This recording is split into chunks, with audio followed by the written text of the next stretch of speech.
one of the things that we wanted to do was to find a focus for the festival that was different to anything that Adelaide had seen for a long time. We were very aware that, for instance, in Barry Kosky's '96 festival, that there was this amazing hub of energy at Red Square, and it's something that's talked about still today, 20 years later. And so we talked to Bob Cousins, who's one of the associate artists of the festival. Bob, an Adelaide boy, brilliant graphic designer, set designer, film production designer. And Bob came up with this idea that was fed to him by Gil Minervini, who is one of our other associate artists. And Gil does a lot of public events and for around the country, really.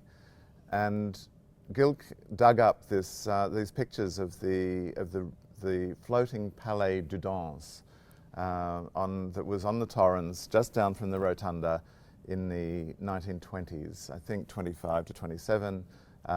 It was there for a few years, and it was the most popular entertainment spot in the city. And there, at the height of the Roaring Twenties in provincial 1920s Adelaide, people used to go into this Moorish pavilion, and it was the coolest place in the city. And so we cooked up this idea of creating a club for the festival that could also be a music venue, a talk venue, and an eating venue. And maybe a bit of a drinking venue, but that's certainly not the focus, which we're calling the Riverbank Palais. It's got 2 floors. The lower floor is spacious and will take all sorts of events, and then a beautiful bar, we hope with palm trees, up on the top floor, from which you'll be able to look down along the sights of the Torrens out to the sunset in the balmy air of March, and listen to the music that is filling the air.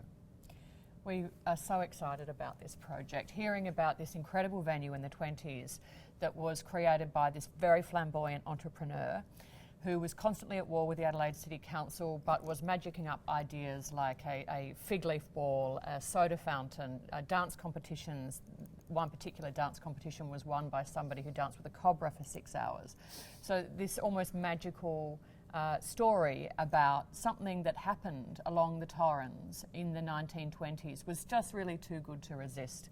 But imagining what a contemporary palais might be was equally as exciting, because the festival bar has always been so much more than a watering hole. It's been a place where people meet before shows, after shows, they mingle with the artists, they talk about what they've seen, they come over from Writers' Week. And so creating a venue that, yes, was a bar where you could have a drink, but was also somewhere where you could have papers and coffee in the morning, where you could have a fantastic lunch with some of Adelaide's really celebrated and important chefs like Chong Lu, Kath Kerry, Christine Manfield, indeed. Really celebrating some of Adelaide's other hidden stories. And it's a sort of a theme, I think, that comes through lots of our programming, that like the floating palais, Adelaide has this absolute treasure trove of cultural riches, including our chefs and including the Indigenous stories from the area, and to celebrate that in our first and following Adelaide festivals as a sort of central plank of what we're trying to do seemed really an opportunity too good to pass up.